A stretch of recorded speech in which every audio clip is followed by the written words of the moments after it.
ദൈവനാമം വാഴ്ത്തോട്ടം പറയട്ടെ. സാത്താൻ്റെ തന്ത്രങ്ങൾ എന്നുള്ള വിഷയത്തിൽ വീണ്ടും നമുക്ക് ഇങ്ങനെ ഒരുമിച്ച് കൂടിയിരുന്ന് ആ വിഷയത്തെക്കുറിച്ച് ഗ്രഹിപ്പാൻ ദൈവം ഒരു അവസരം കൂടെ തന്നോർത്ത് നമുക്ക് ദൈവത്തെ സ്തുതിക്കാം. കടന്നു വന്നിരിക്കുന്ന പ്രിയപ്പെട്ട ഓരോരുത്തരെയും അടിയൻ്റെ സ്നേഹവന്ദനം ആദ്യമായിട്ട് അറിയിക്കുകയാണ്. ആദ്യമായി കഴിഞ്ഞ ആഴ്ചയിൽ ചിന്തിച്ചുകൊണ്ടിരുന്ന ആ ഭാഗത്തെക്കുറിച്ച് ഒന്നുകൂടെ ഓർക്കാമെന്ന് ആഗ്രഹിക്കുകയാണ്. കഴിഞ്ഞ ആഴ്ച നമ്മൾ ചിന്തിച്ചത് യോശുവയുടെ നേതൃത്വത്തിൽ യോർദാനിലേക്ക് കടന്നുപോയ യോർദാൻ കടന്ന് കനാൻ നാട്ടിലേക്ക് പ്രവേശിച്ച ഇസ്രായേൽ മക്കളോടുള്ള ബന്ധത്തിൽ ചില കാര്യങ്ങളൊക്കെയാണ് നമ്മൾ ചിന്തിച്ചത്.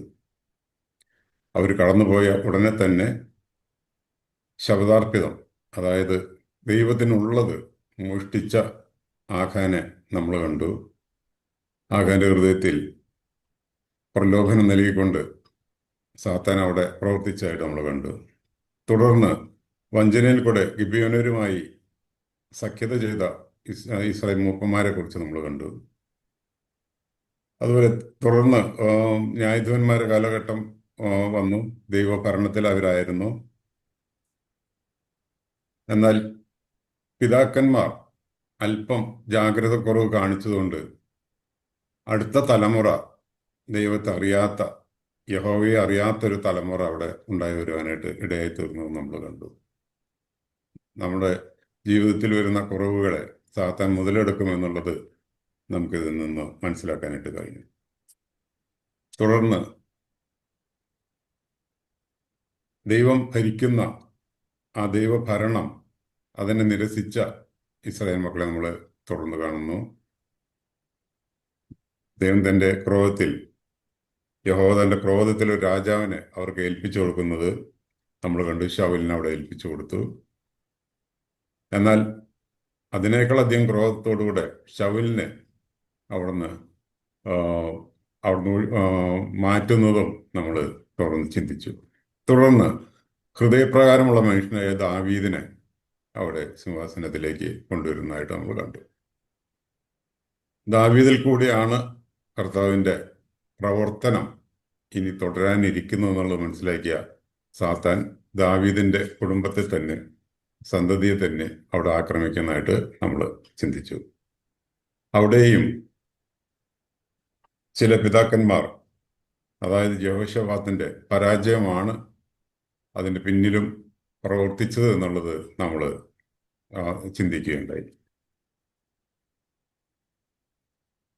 തുടർന്ന് അവർ പ്രവാസത്തിലേക്ക് പോകുന്നതായിട്ട് നമ്മൾ കാണുന്നു. ദൈവത്തിൻ്റെ ശിക്ഷ അവർക്ക് ലഭിക്കുന്നതായിട്ട് നമ്മൾ കണ്ടു. സാത്താനും ആഗ്രഹിച്ചത് തന്നെയായിരുന്നു. ദൈവത്താൽ ഈ ജാതി നശിച്ചു പോകണമെന്നുള്ള ആഗ്രഹം തന്നെയായിരുന്നു സാത്താൻ എന്നുള്ളതാണ് നമുക്ക് മനസ്സിലാക്കാനായിട്ട്. ഈ പ്രവാസത്തിലായിരുന്ന ഇസ്രായേൽ ജനതയെ ആഗാഗ്യനായ ഹാമാൻ ആക്രമിക്കുന്നതായിട്ട് നമ്മൾ കാണുന്നുണ്ട്. അവിടെ ഹാമാനെ ഒരു നിദ്രയെ തടസ്സപ്പെടുത്തിക്കൊണ്ട് അവിടെ ദൈവം തന്നെ അവരെ വിടുവിക്കുന്നതായിട്ട് നമ്മൾ ചിന്തിക്കുകയുണ്ടായി. അതിനുശേഷം ബാബിലോണിലെ പ്രവാസം 70 സംവത്സരം തീർന്നപ്പോൾ പാർസി രാജാവായ കോരശന്റെ 1-ാം ആണ്ടിൽ അവര് അവിടെ നിന്ന് വിടുവിക്കപ്പെടുന്നതും നമ്മൾ ചിന്തിക്കുകയുണ്ടായി. കോരശന്റെ മനസ്സിനെ ദൈവം ഉണർത്തി എന്നുള്ളതാണ് നമ്മളവിടെ വായിക്കുന്നത്.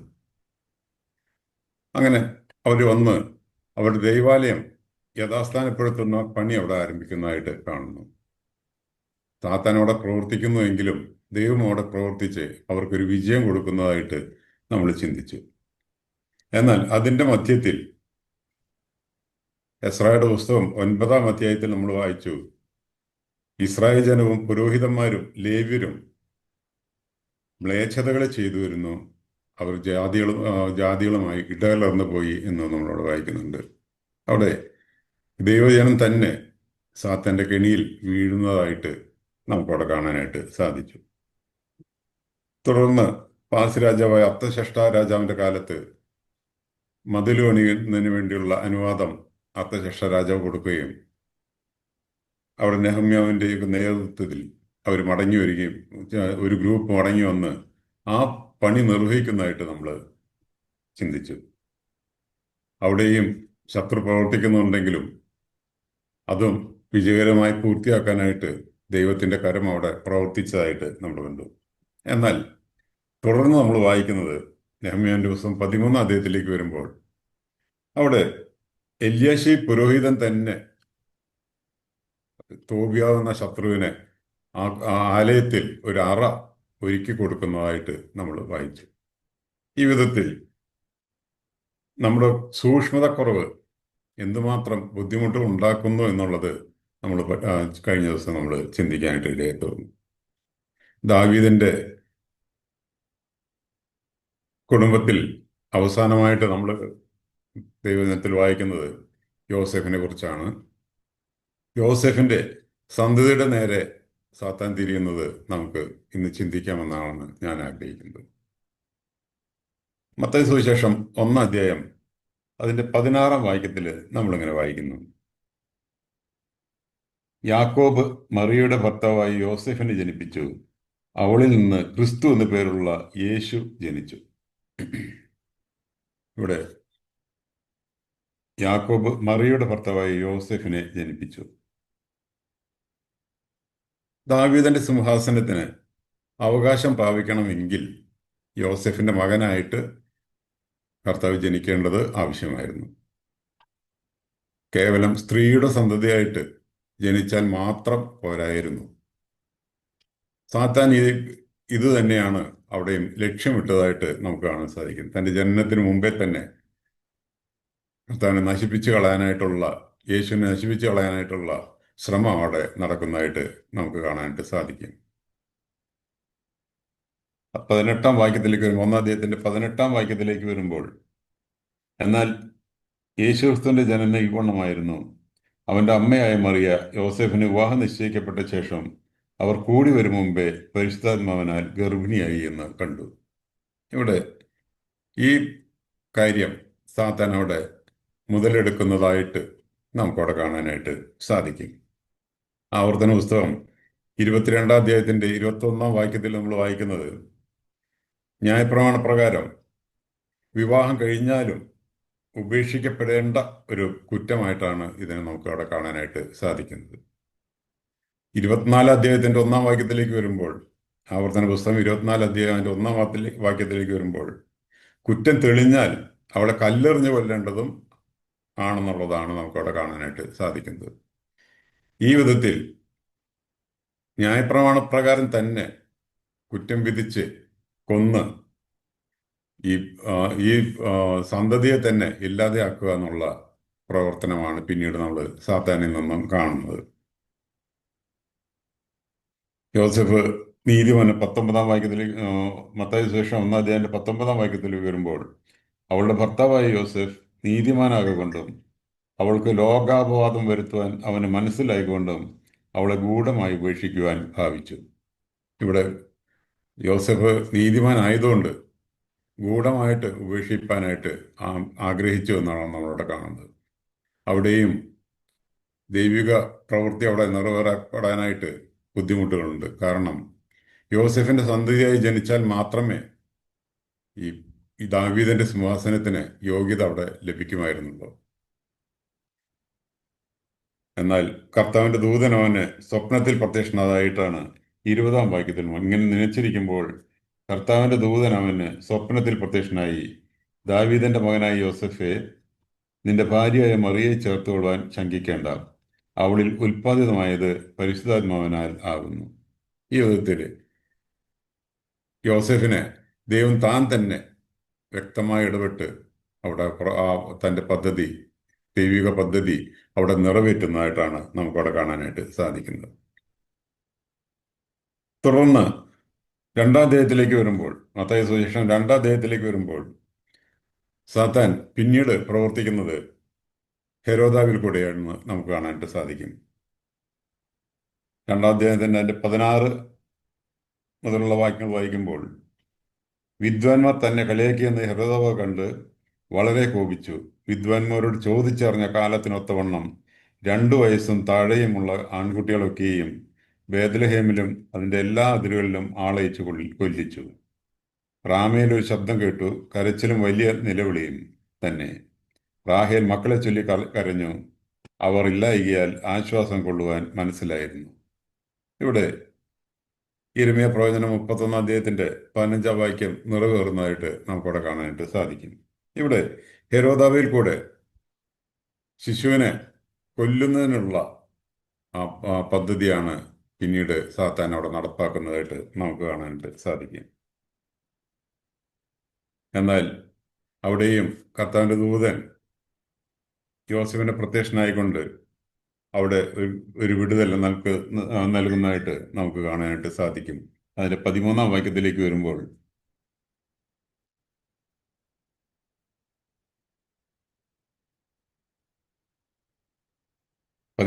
അവർ പോയ ശേഷം കർത്താവിന്റെ ദൂതൻ യോസേഫിന് സ്വപ്നത്തിൽ പ്രത്യക്ഷനായി, നീ എഴുന്നേറ്റ് ശിശുവിനെയും അമ്മയെയും കൂട്ടിക്കൊണ്ട് മിസ്രൈമിലേക്ക് ഓടിപ്പോയി, ഞാൻ നിന്നോട് പറയും വരെ അവിടെ പാർക്കുക. ഹെരോദാവ് ശിശുവിനെ നശിപ്പിക്കേണ്ടതിന് അവൻ അന്വേഷിക്കാൻ ഭാവിക്കുന്നു എന്ന് പറഞ്ഞു. അവർ എഴുന്നേറ്റ് ശിശുവിനെയും അമ്മയെയും രാത്രിയിൽ തന്നെ കൂട്ടിക്കൊണ്ട് പുറപ്പെട്ട് മിസ്രൈമിലേക്ക് പോയി. ഇവിടെ ദൈവം താൻ തന്നെ തൻ്റെ പദ്ധതി നിറവേറ്റുന്നതിനുള്ള കാര്യങ്ങൾ നിർവഹിക്കുന്നത് നമുക്ക് കാണാൻ സാധിക്കും. ഇവിടെ നമ്മൾ മനസ്സിലാക്കേണ്ടത് സാത്താൻ സർവജ്ഞാനി അല്ല എന്നുള്ളത് ഇവിടെയും നമുക്ക് വ്യക്തമായിട്ട് മനസ്സിലാക്കാനായിട്ട് സാധിക്കും. സാത്താൻ സർവജ്ഞാനി അല്ലാത്തതുകൊണ്ട് ദൈവിക പദ്ധതി അവിടെ നിറവേറുന്നു എന്നുള്ളത് നമുക്കവിടെ കാണാനായിട്ട് സാധിക്കും. തുടർന്ന് നമ്മൾ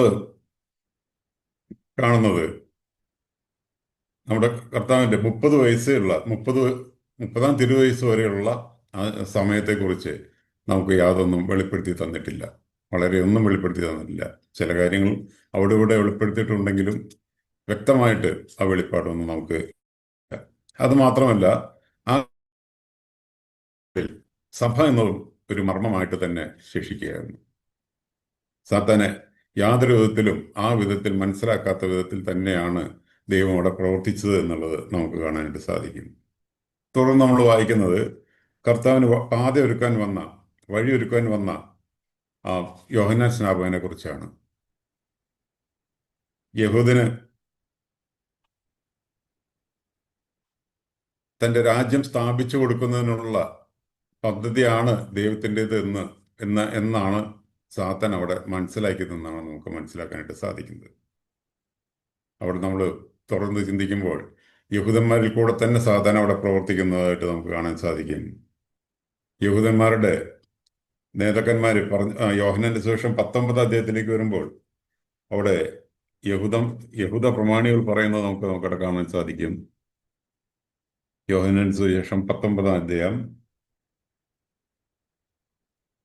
അതിന്റെ 15-ാമത്തെ വാക്യം.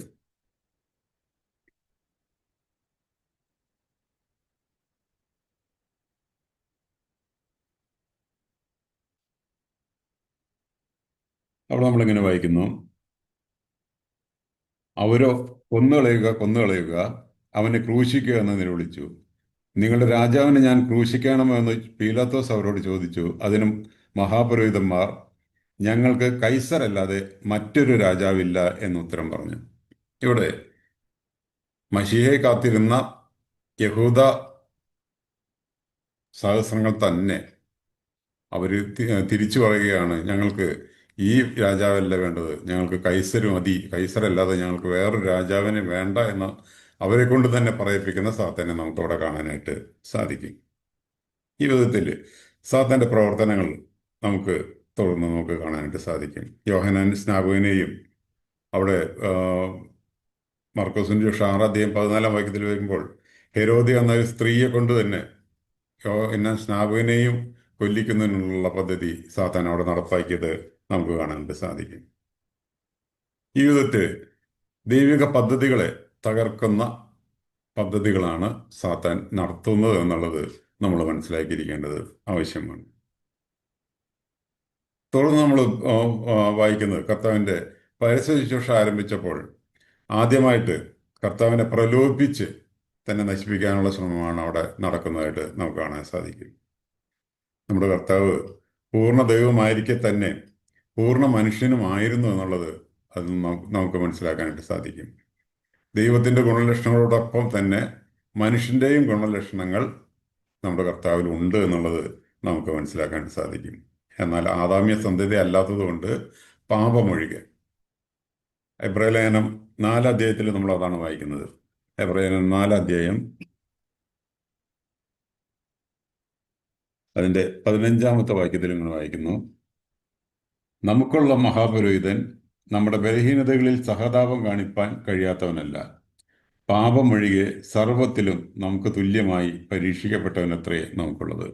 ഇവിടെ നമുക്ക് തുല്യമായിട്ട് പരീക്ഷിക്കപ്പെട്ട കർത്താവിനെ നമുക്ക് അവിടെ കാണാനായിട്ട് സാധിക്കും. മത്തായി സുവിശേഷം 4 അധ്യായത്തിലും ലൂക്കോസിന്റെ സുവിശേഷം 4 അധ്യായത്തിലും കർത്താവിനെ പരീക്ഷിച്ച വിധങ്ങൾ നമുക്ക് കാണാൻ സാധിക്കും. അവിടെ 3 കാര്യങ്ങൾ മാത്രമാണ് അവിടെ രേഖപ്പെടുത്തിയിരിക്കുന്നതെങ്കിലും 40 ദിവസം കർത്താവിനെ പരീക്ഷിച്ചതായിട്ട് നമുക്ക് കാണാൻ സാധിക്കും. അപ്പോൾ മറ്റു പല പരീക്ഷകളും അവിടെ സാത്താൻ അവിടെ കൊടുത്തതായിട്ട് നമുക്ക് മനസ്സിലാക്കാം. ഈ പരീക്ഷകളൊക്കെ നമ്മളൊന്ന് ശ്രദ്ധിച്ചാൽ കൺമോഹം, ജഡമോഹം, ജീവനത്തിന്റെ പ്രതാപം, ഈ 3 വിഷയങ്ങളിലുള്ള സാത്താന്റെ എല്ലാ കാലത്തെയും തൻ്റെ ആയുധം തന്നെയാണ് കർത്താവിന് നേരെയും പ്രയോഗിച്ചിരിക്കുന്നതെന്ന് നമുക്ക് കാണാനായിട്ട് സാധിക്കും. നമ്മുടെ നേരെയും ഈ ആയുധം തന്നെയാണ് പ്രവർത്തിക്കാനായിട്ട് സാത്താൻ ഉദ്ദേശിക്കുന്നതെന്നുള്ളതും നമുക്ക് മനസ്സിലാക്കാനായിട്ട് സാധിക്കും. 1 യോഹന്നാൻ 2 അധ്യായത്തിൽ അതിൻ്റെ ഇഫക്റ്റ് മനസ്സിലാക്കണമെങ്കിൽ 1 യോഹന്നാൻ 2 അധ്യായം അതിൻ്റെ 16-17 വാക്യങ്ങൾ നമുക്ക് നോക്കാം. 2 അധ്യായം അതിൻ്റെ 16-17 വാക്യങ്ങൾ: ജഡമോഹം, കൺമോഹം, ജീവനത്തിന്റെ പ്രതാപം, ഇങ്ങനെ ലോകത്തിലുള്ളതെല്ലാം പിതാവിൽ നിന്നല്ല ലോകത്തിൽ നിന്നത്രയാകുന്നു.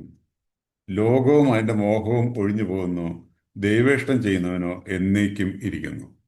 ഇവിടെ പിതാവിൽ നിന്നല്ലാത്ത ഒരു കാര്യം കർത്താവിൽ കൂടെ പ്രവർത്തിക്കാനായിട്ടാണ് സാത്താൻ അവിടെ ശ്രമിച്ചതായിട്ട് നമുക്ക് കാണാനായിട്ട് സാധിക്കും.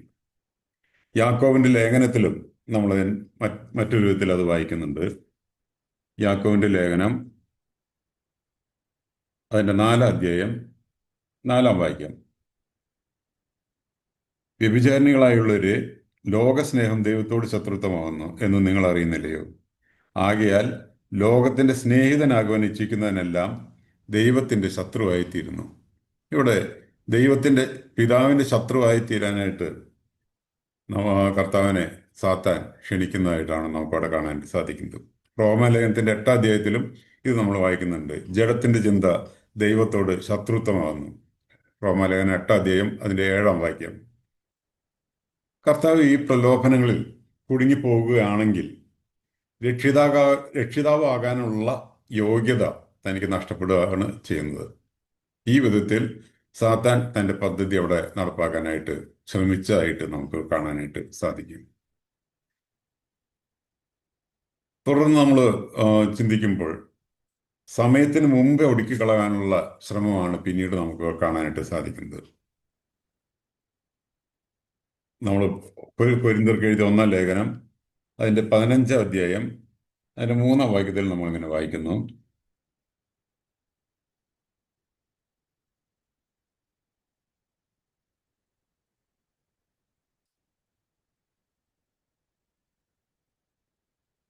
കൊരിന്ത്യർ 15 അധ്യായം അതിൻ്റെ 3 വാക്യം: ക്രിസ്തു നമ്മുടെ പാപങ്ങൾക്ക് വേണ്ടി തിരുവെഴുത്തുകളിൻ പ്രകാരം മരിച്ചു, അടക്കപ്പെട്ടു, തിരുവെഴുത്തുകളിൻ പ്രകാരം 3-ാം നാൾ ഉയർത്തെഴുന്നേറ്റു.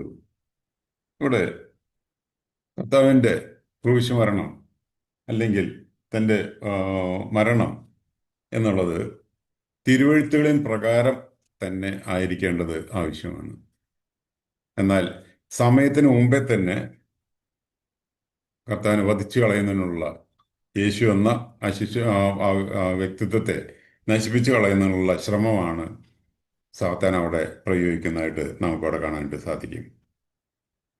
അതുമാത്രമല്ല, സമയത്തിന് മുമ്പേ മറ്റു വിധത്തിൽ, അതായത് മരത്തിന്മേൽ തൂങ്ങുന്നവൻ ശപിക്കപ്പെട്ടവനെന്നുള്ള ആ ആ, വിധത്തിൽ അല്ലാതെ മറ്റൊരു വിധത്തിൽ, അല്ലെങ്കിൽ മറ്റ് ഒന്നുകൂടെ വ്യക്തമായിട്ട് പറഞ്ഞാൽ, യഹൂദന്മാരുടെ ശിക്ഷാരീതിയിൽ വിചാരണ കൂടാതെ രഹസ്യമായി ഒഴുക്കിക്കളയാനുള്ള ശ്രമമാണ് സാത്താൻ അവിടെ നടത്തിയതായിട്ട് നമുക്ക് കാണാൻ സാധിക്കും. യോഹന്നാന്റെ സുവിശേഷം എട്ടാം അധ്യായത്തിലും 10ാം അധ്യായത്തിലായിട്ട് നമുക്കതിനെക്കുറിച്ച് ചില കാര്യങ്ങൾ കാണാൻ സാധിക്കും. യോഹന്നാന്റെ സുവിശേഷം 8ാം അധ്യായം അതിൻ്റെ 59ാമത്തെ വാക്യം. അവിടെ നമ്മളിങ്ങനെ വായിക്കുന്നു: അപ്പോൾ അവർ അവനെ എറിയുവാൻ കല്ലെടുത്തു. യേശുവോ മറഞ്ഞ് ദൈവാലയം വിട്ടുപോയി. അവിടെ കല്ലെറിഞ്ഞ് കൊല്ലുന്നതിനുള്ള ശ്രമം അവിടെ നടത്തുന്നതായിട്ട് കാണാൻ സാധിക്കും. 10ാം അധ്യായത്തിലേക്ക് വരുമ്പോഴും വീണ്ടും നമുക്കവിടെ കാണാൻ സാധിക്കുന്നത് 10ാം അധ്യായത്തിന്റെ 39ാമത്തെ വാക്യം. അവർ അവനെ പിന്നെയും പിടിക്കുവാൻ നോക്കി, അവനോ അവരെ കയ്യിൽ നിന്ന് ഒഴിഞ്ഞുപോയി. 31ാമത്തെ വാക്യം. യഹൂദന്മാർ അവനെ എറിയുവാൻ പിന്നെയും കല്ലെടുത്തു. അപ്പോൾ അവിടെ ഈ വിധത്തിൽ യഹൂദന്മാരെ ശിക്ഷാരീതി അനുസരിച്ചുള്ള ഒരു മരണം തനിക്ക് കൊടുക്കുന്നതിനുള്ള ശ്രമം സാത്താൻ അവിടെ നടത്തുന്നതായിട്ട് നമുക്ക് കാണാനായിട്ട് സാധിക്കും. പിന്നീട് വരുന്ന സമയത്ത് ക്രൂശീകരണത്തിനെതിരെ പ്രലോഭനങ്ങൾ അവിടെ കൊടുക്കുന്ന സാത്താനെ നമുക്ക് കാണാൻ സാധിക്കും. യോഹന്നാന്റെ സുവിശേഷം 12ാം അധ്യായത്തിലേക്ക് വരുമ്പോൾ അവിടെ ക്രൂശീകരണത്തിനെതിരെ ഉള്ള പ്രലോഭനങ്ങൾ നമുക്കവിടെ കാണാൻ സാധിക്കും. 12ാം അധ്യായം അതിൻ്റെ 27ാമത്തെ വാക്യം.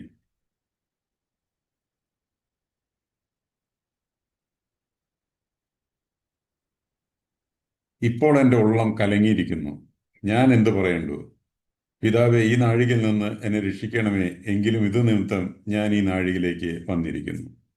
ഇവിടെ അതിനെക്കുറിച്ച് വ്യക്തമായിട്ട് മനസ്സിലാണെങ്കിൽ അതിന് തൊട്ട് മുമ്പുള്ള വാക്യങ്ങൾ നമ്മൾ വായിക്കണം. യോഹന്നാന്റെ സുവിശേഷം അതിൻ്റെ 20ാമത്തെ വാക്യം, 12ാം അധ്യായത്തിൻ്റെ 20ാമത്തെ വാക്യം. പെരുന്നാളിൽ നമസ്കരിക്കുവാൻ വന്നവരിൽ ചില യൗവനന്മാർ ഉണ്ടായിരുന്നു.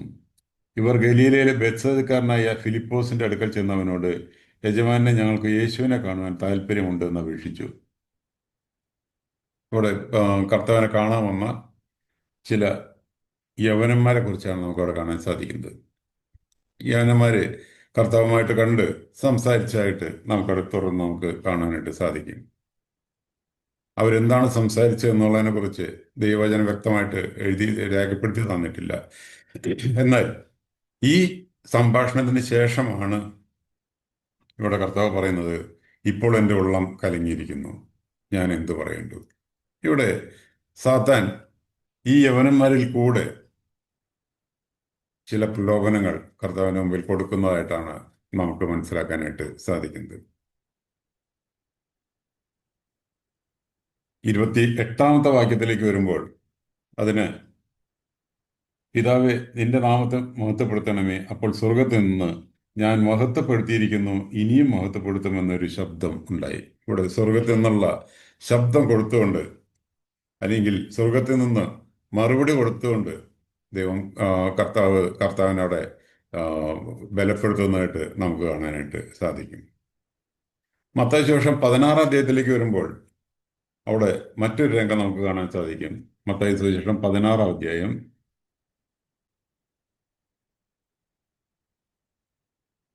അതിൻ്റെ 22ാമത്തെ വാക്യം.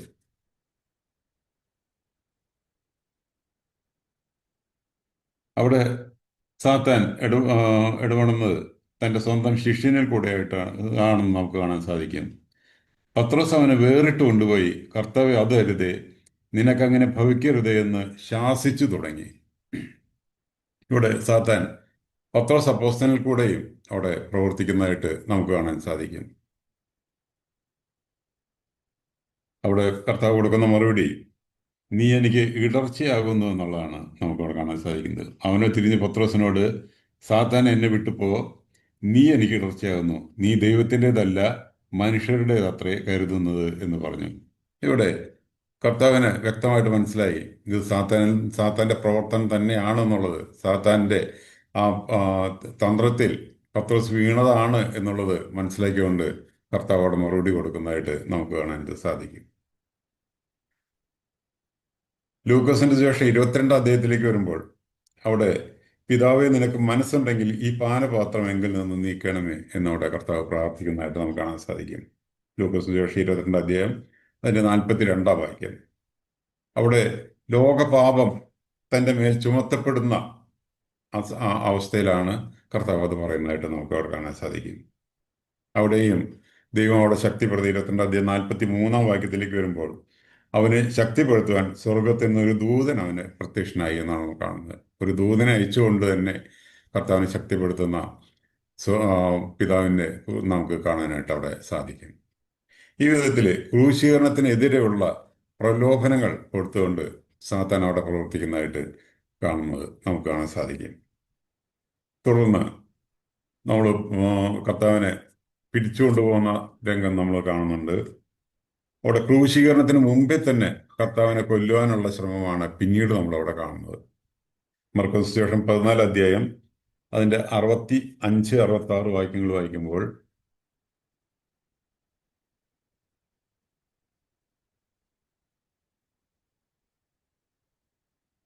മർക്കോസിന്റെ സുവിശേഷം 14 അധ്യായം അതിന്റെ 65, 66 വാക്യങ്ങൾ.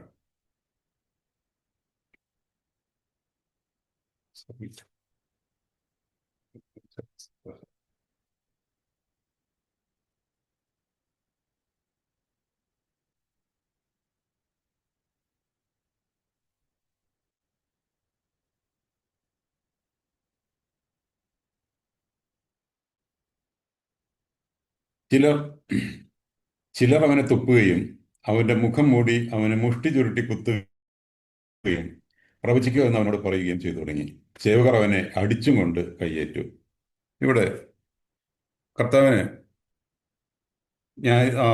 ന്യായവിസ്താരത്തിന് കൊണ്ടുപോകുന്ന സമയത്തുള്ള കാര്യമാണ് നമുക്കിവിടെ കാണാൻ സാധിക്കുന്നത്.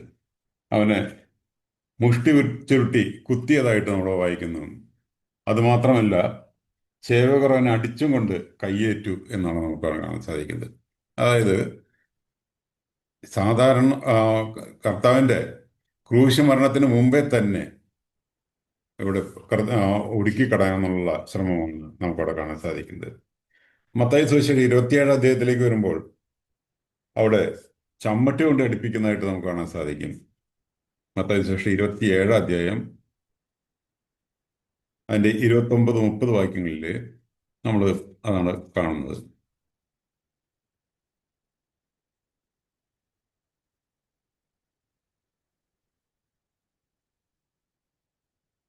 മുള്ളൂൺ അതിൻ്റെ 26 വാക്യം. അങ്ങനെ അവൻ ബർബ്ബാസിനെ അവർക്ക് വിട്ടുകൊടുത്തു, യേശുവിനെ ചമ്മട്ടി കൊണ്ട് അടുപ്പിച്ച് ക്രൂശിക്കേണ്ടതിനെ ഏൽപ്പിച്ചു. സാധാരണ നിലവിലില്ലാത്ത ഒരു ശിക്ഷാരീതിയായിട്ട് നമുക്കവിടെ കാണാൻ സാധിക്കും.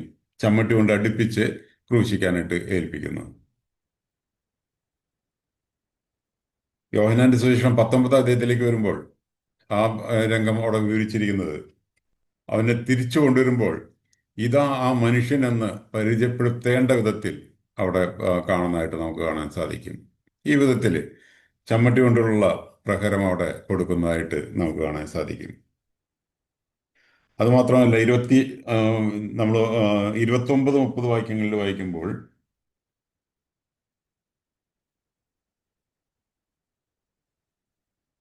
ഐ മീൻ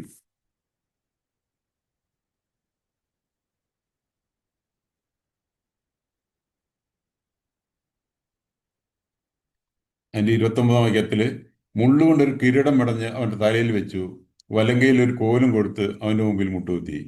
യഹൂദന്മാർ രാജാവെ ജയ ജയ എന്ന് പരിഹസിച്ചു പറഞ്ഞു. പിന്നെ അവൻ്റെ മേൽ തുപ്പി കോലെടുത്ത് അവൻ്റെ തലയിൽ അടിച്ചു. ഇവിടെ തലയിൽ മുൾമുടി വെച്ച് അതിൽ കോലുകൊണ്ട് അടിക്കുന്ന ആ പ്രവർത്തനം അവിടെ നടത്തുന്നതായിട്ട് കാണാൻ.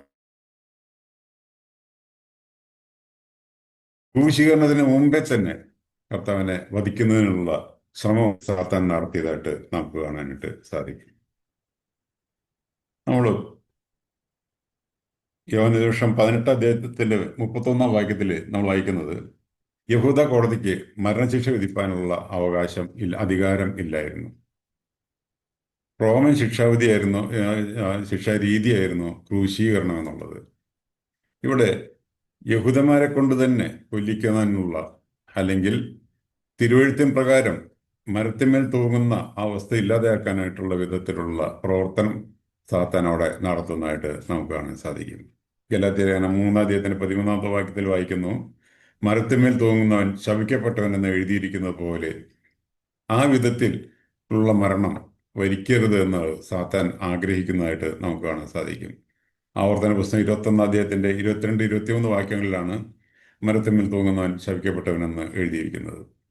ഈ വിധത്തിലുള്ള മരണം കർത്താവിന് കൊടുക്കരുത്, അല്ലെങ്കിൽ തിരുവെഴുത്തിൻ പ്രകാരമുള്ള മരണം അവന് ലഭിക്കരുത് എന്നുള്ള ആ, ആ, അത് സാത്താൻ തൻ്റെ തല തകർക്കപ്പെടുന്ന പദ്ധതിയാണോ അത് എന്നുള്ളത് സാത്താനെ മനസ്സിലാവുന്നതായിട്ട് നമുക്ക് അവിടെ കാണാനായിട്ട് സാധിക്കും. എന്നാൽ തിരുവെഴുത്ത് നിവൃത്തിയാകുന്ന വിധത്തിൽ ലൂക്കോസ് സുവിശേഷം 23 വായിക്കുന്നത് പോലെ, 14-15 വാക്യങ്ങൾ വായിക്കുന്ന പോലെ, ഈ മനുഷ്യനിൽ കുറ്റമൊന്നും കാണുന്നില്ല, ഹെരോദാവും കണ്ടില്ല എന്ന് വിധിച്ച ശേഷം തിരുവെഴുത്തിൻ പ്രകാരം ക്രൂശിക്കാനായിട്ട് ഏൽപ്പിച്ചു കൊടുക്കുന്നതായിട്ട് നമുക്ക് കാണാൻ സാധിക്കും. ഇവിടെ കർത്താവ് നീതിമാൻ എന്നുള്ള വ്യക്തമായ വിധിയോടുകൂടെ തന്നെ അവിടെ ക്രൂശിക്കാനായിട്ട് ഏൽപ്പിച്ചു കൊടുക്കും. അതായത് ദൈവം താൻ ഉദ്ദേശിച്ച കാര്യം അവിടെ നിർവഹിക്കുന്നതായിട്ട് നമുക്കവിടെ കാണാനായിട്ട് സാധിക്കും. തുടർന്ന് ക്രൂശീകരണത്തിന് ശേഷം ക്രൂശിൽ നിന്ന് ഇറങ്ങി വരാനുള്ള പ്രലോഭനമാണ് നമുക്കവിടെ കാണാനായിട്ട് സാധിക്കുന്നത്. മത്തായി സുവിശേഷം 27 അതിൻ്റെ 40 മുതലുള്ള വാക്യങ്ങൾ വായിക്കുമ്പോൾ നമുക്കത് കാണാനായിട്ട് സാധിക്കും. അവിടെ എങ്ങനെയാണ് വായിക്കുന്നത്, മന്ദിരം പൊളിച്ച് 3 നാൾ കൊണ്ട് പണിയുന്നവനെ, നിന്നെ തന്നെ രക്ഷിക്കുക, ദൈവപുത്രനെങ്കിൽ ക്രൂശിൽ നിന്ന് ഇറങ്ങി വാ എന്ന് പറഞ്ഞു. അങ്ങനെ തന്നെ മഹാപുരോഹിതന്മാരും ശാസ്ത്രിമാരും മൂപ്പന്മാരും പരിഹസിച്ചു. ഇവൻ മറ്റുള്ളവരെ രക്ഷിച്ചു, തന്നെ രക്ഷിക്കുവാൻ കഴിയുകയില്ല. അവൻ ഇസ്രായേലിന്റെ രാജാവാകുന്നുവെങ്കിൽ ഇപ്പോൾ ക്രൂശിൽ നിന്ന് ഇറങ്ങി വരട്ടെ, എന്നാൽ ഞങ്ങൾ അവനിൽ വിശ്വസിക്കും. അവൻ ദൈവത്തിൽ ആശ്രയിക്കുന്നു, അവൻ ഇവനിൽ പ്രസാദമുണ്ടെങ്കിൽ ഇപ്പോൾ വിടുവിക്കട്ടെ, ഞാൻ ദൈവപുത്രൻ എന്ന് അവൻ പറഞ്ഞുവല്ലോ എന്ന് പറഞ്ഞു. അങ്ങനെ തന്നെ അവനോട് കൂടെ ക്രൂശിച്ചിരുന്ന കള്ളന്മാരും അവനെ നിന്ദിച്ചു. ഇവിടെ സാധാരണ നാട്ടുഭാഷയിൽ പറഞ്ഞാൽ, അവകാശവാദങ്ങൾ മുഴക്കിയ നീ, ദൈവപുത്രൻ എന്ന് അവകാശപ്പെട്ട നീ, മറ്റുള്ളവരെ രക്ഷിച്ച നീ, മശിഹയായ നീ, ദൈവത്തിൽ ആശ്രയിക്കുന്ന നീ, ദൈവത്തിന് പ്രസാദമുള്ള നീ, എങ്ങനെയുള്ള വിധത്തിൽ ക്രിസ്തുവിന്റെ ദൈവത്വത്തെയും വ്യക്തിത്വത്തെയും ചോദ്യം ചെയ്യുന്ന പ്രയോഗങ്ങളാണ് നമുക്കവിടെ കാണാനായിട്ട് സാധിക്കുന്നത്. അതുമാത്രമല്ല, ഇത് പറഞ്ഞവരെ കുറിച്ച് നമ്മൾ അവിടെ വായിക്കുന്നുണ്ട്. കടന്നു പോകുന്നവർ അവിടെ പറയുന്നുണ്ട്, പുരോഹിതന്മാർ പറയുന്നുണ്ട്, മൂപ്പന്മാർ പറയുന്നുണ്ട്, ശാസ്ത്രിമാർ പറയുന്നുണ്ട്, കള്ളന്മാർ പറയുന്നുണ്ട്. ഇങ്ങനെ എല്ലാ തുറകളിലുമുള്ള എല്ലാ വ്യക്തികളും അവിടെ കർത്താവിനെ നിന്ദിക്കുന്നതായിട്ട് നമുക്കവിടെ കാണാനായിട്ട് സാധിക്കും. ക്രൂശിൽ നിന്ന് ഇറങ്ങി വരുന്നുള്ള ഒരു മനുഷ്യൻ എന്ന നിലയിൽ നാം ആണെങ്കിൽ അങ്ങനെ ക്രൂശിൽ നിന്ന് ഇറങ്ങി വരാനുള്ള സാധ്യത ഉണ്ട് എന്നുള്ളത് നമ്മൾ മനസ്സിലാക്കേണ്ടത് ആവശ്യമാണ്. ഈ വിധത്തിൽ ക്രൂശിൽ നിന്ന് ഇറങ്ങി വന്ന് ആ രക്ഷണ്യ പ്രവൃത്തി അവിടെ പകുതിയിൽ നിർത്തുവാനുള്ള ഒരു ശ്രമമാണ് സാത്താൻ അവിടെ കൊണ്ടുവന്നതായിട്ട് നമുക്ക് കാണാൻ സാധിക്കും. എന്നാൽ എബ്രായലേഖനം 12 വായിക്കുന്ന പോലെ, എബ്രായലേഖനം 12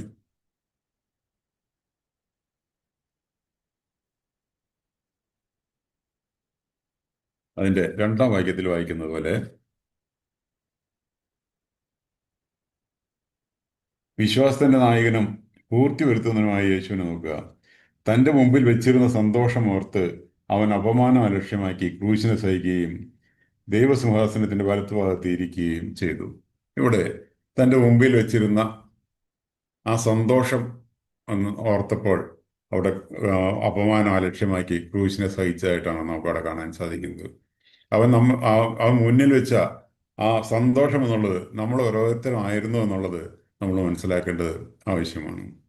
ഈ വിധത്തിൽ നമ്മെ രക്ഷിക്കുന്നതിന് വേണ്ടി മാത്രം താൻ ആ അപമാനം അവിടെ അലക്ഷ്യമാക്കുന്നതായിട്ട് കാണാൻ സാധിക്കും.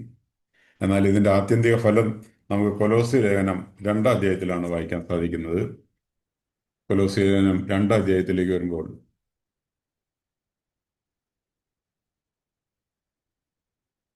അതിൻ്റെ 14-15 വാക്യങ്ങളിൽ ഇങ്ങനെ വായിക്കുന്നു, അതിക്രമങ്ങളൊക്കെ നമ്മോട് ക്ഷമിച്ച ചട്ടങ്ങളാൽ നമുക്ക് വിരോധവും പ്രതികൂലവുമായിരുന്ന കയ്യെഴുത്ത് മായിച്ച് ക്രൂശിൽ തറച്ച് നടുവിൽ നിന്ന് നീക്കി കളഞ്ഞു. വാഴ്ചകളെയും അധികാരങ്ങളെയും ആയുധവർഗം വെപ്പിച്ചു. ക്രൂശിൽ അവരുടെ മേൽ ജയോത്സവം കൊണ്ടാടി അവരെ പരസ്യമായ കാഴ്ചയാക്കി. ഇവിടെ കർത്താവ് ചെയ്തത് വാഴ്ചകളെയും അധികാരങ്ങളെയും അവിടെ ആയുധവർഗം വെപ്പിക്കുകയായിരുന്നു ചെയ്തതെന്നുള്ളത് നമ്മൾ മനസ്സിലാക്കണം. ക്രൂശിൽ അവരുടെ മേൽ ജയോത്സവം കൊണ്ടാടുകയായിരുന്നു എന്നുള്ളത് നമ്മൾ മനസ്സിലാക്കണം. അവരെ പരസ്യമായ കാഴ്ചയാക്കി മാറ്റുന്നതായിട്ട് നമുക്കവിടെ കാണാനായിട്ട് സാധിക്കും. എന്നാൽ അവിടെയും സാത്താൻ തന്റെ പദ്ധതി അവസാനിപ്പിച്ചില്ല എന്നുള്ളത് നമുക്ക് കാണാൻ സാധിക്കും. മത്തായി സുവിശേഷം 27-ാം അധ്യായത്തിലേക്ക് വരുമ്പോൾ അവിടെ തുടർന്നും ചില കാര്യങ്ങൾ സാത്താൻ അവിടെ പ്രവർത്തിക്കുന്നതായിട്ട് കാണാൻ സാധിക്കും. മത്തായി സുവിശേഷം 27-ാം അധ്യായം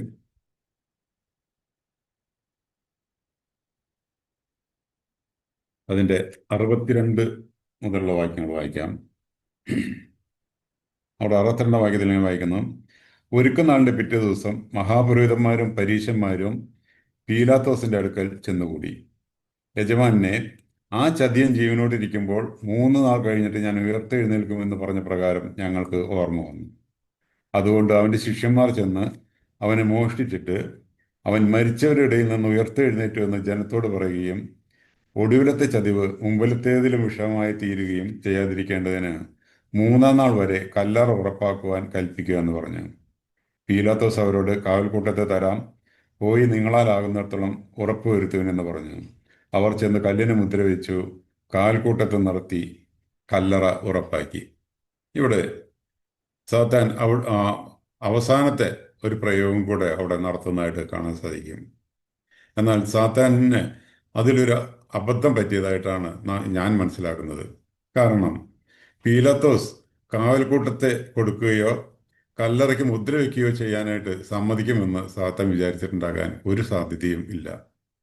അവിടെ ഓടുന്ന പട്ടിക്ക് ഒരു മുഴം മുൻപേ എറിയുന്ന ഒരു പദ്ധതിയാണ് സാത്താൻ അവിടെ നടത്തിയത് എന്നുള്ളത് നമുക്ക് കാണാനായിട്ട് സാധിക്കും.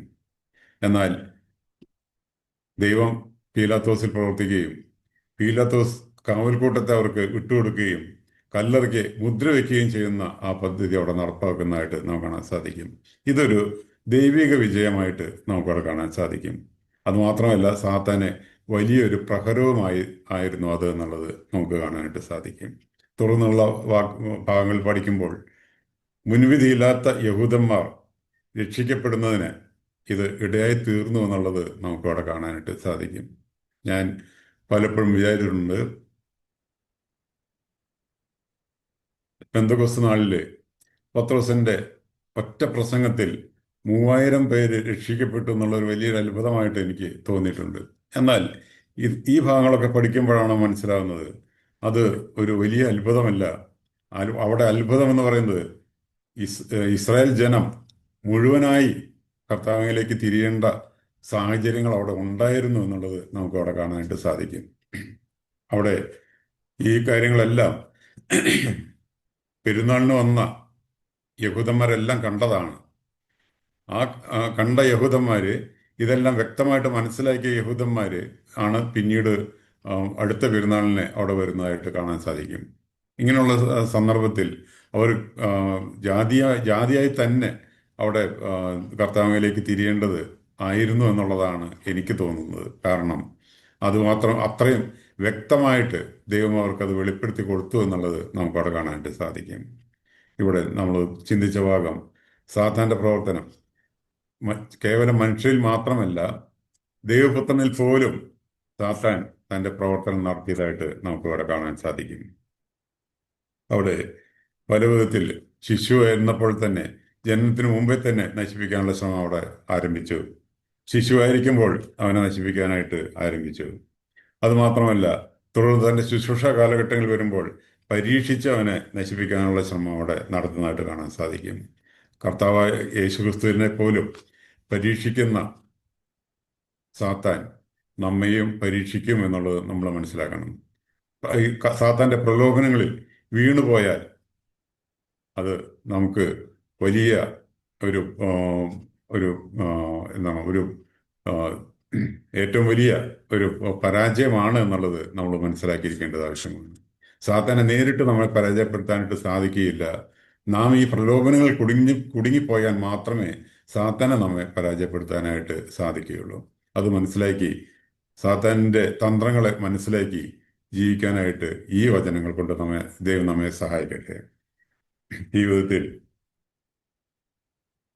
സാത്താന്റെ തന്ത്രങ്ങളെ ചിന്തിക്കുവാൻ തക്കവണ്ണം ദൈവം ഇങ്ങനെ അവസരം തന്നോട് നാം ദൈവത്തെ സ്തുതിക്കുന്നു. ദൈവത്തിന്റെ തിരുനാമം എന്നും എന്നേക്കും വാഴ്ത്തുകൊള്ളുമാറാകട്ടെ.